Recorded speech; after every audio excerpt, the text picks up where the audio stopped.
Coach, an opening statement on the win? Yeah, obviously grateful for a win.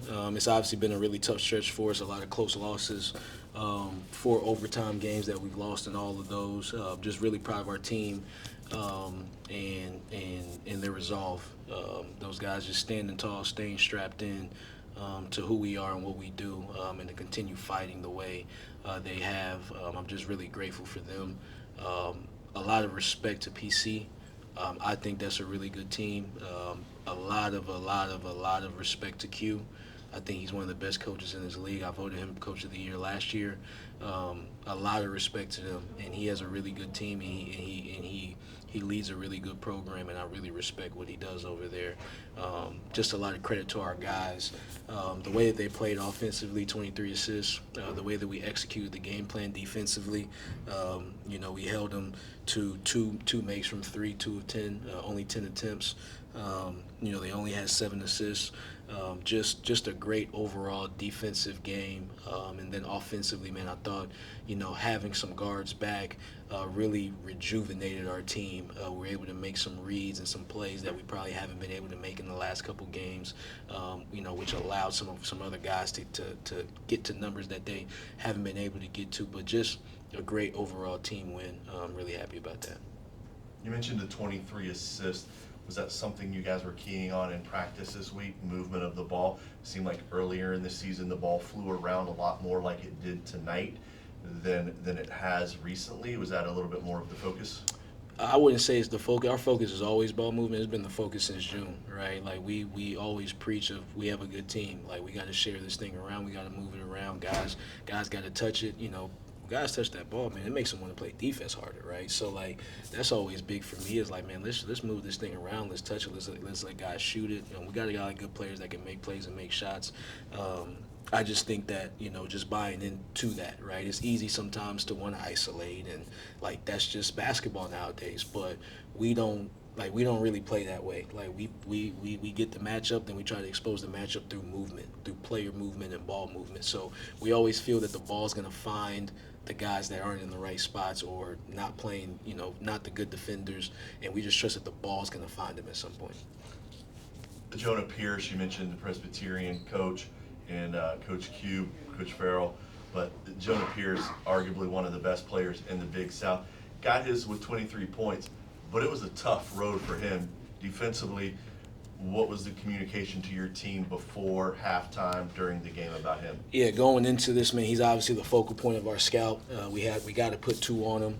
We got to put 2 on him in a different ways, right? You can't give him the same dose. He's too good. He's too good. He will eventually start to figure it out, and Q will figure it out also. So trying to keep him off balance, I think with Devin going out early, that threw off the other way that we wanted kind of to double team him. But there were still 2 other ways that we did have in place. He's a good player, man, and when he started scoring in the middle of the floor, it made me really nervous. We made an adjustment at halftime, and just credit to our guys being able to come out and do that on the fly. I thought our bigs did an excellent job of meeting him, taking up his space, shading him in the direction that we wanted him to go in, but also to the rest of the guys, helping off and flooding the court and shrinking it in the ways that we kind of showed him on the fly at halftime.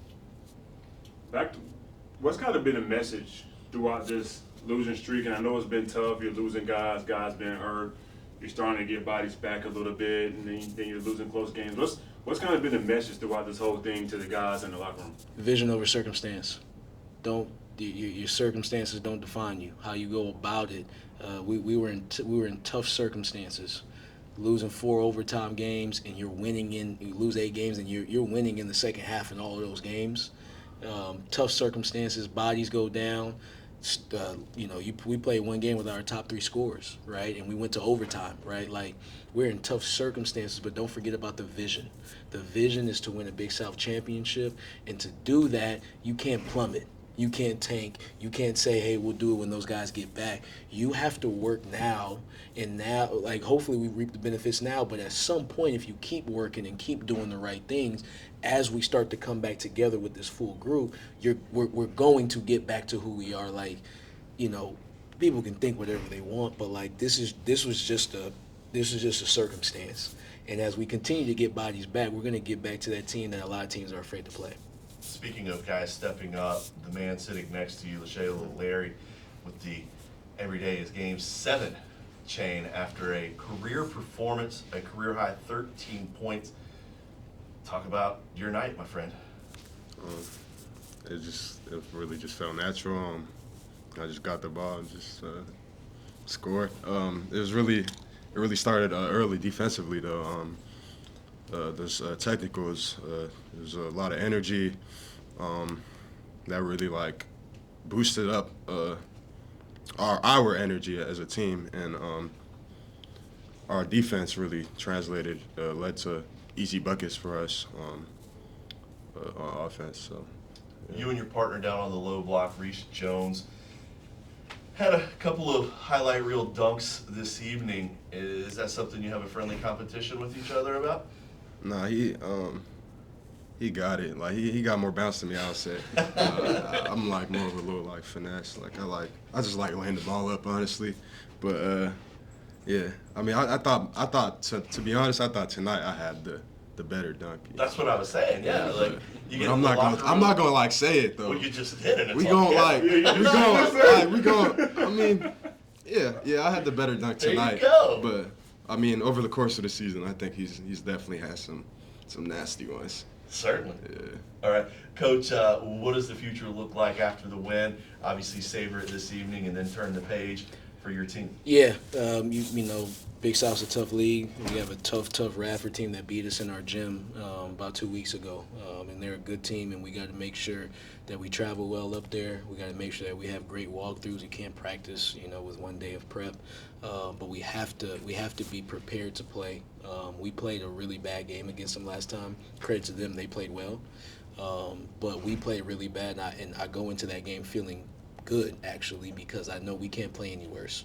And now with a couple bodies back, coming off of a win, hopefully we can go into their gym and just play well and give ourselves a chance late. One last thing. Talk a little bit about the atmosphere here in the Buck Dome. We've seen the Buck Dome packed, and we've seen it be sparse over the years. You just lost 8 in a row, but you come into tonight, and the place is still packed. Talk about the energy and the loyalty that has been built by your team and this fan base. Yeah, just really appreciate and love, you know, this fan base. Really appreciate them sticking through with us. You know, I continue to tell them, like, hey, just stay down with this team. Like, we're going to get back to who we are. I thought, you know, when that intensity picked up, a couple technical fouls, like they joined in with it. Our team really fed off of that.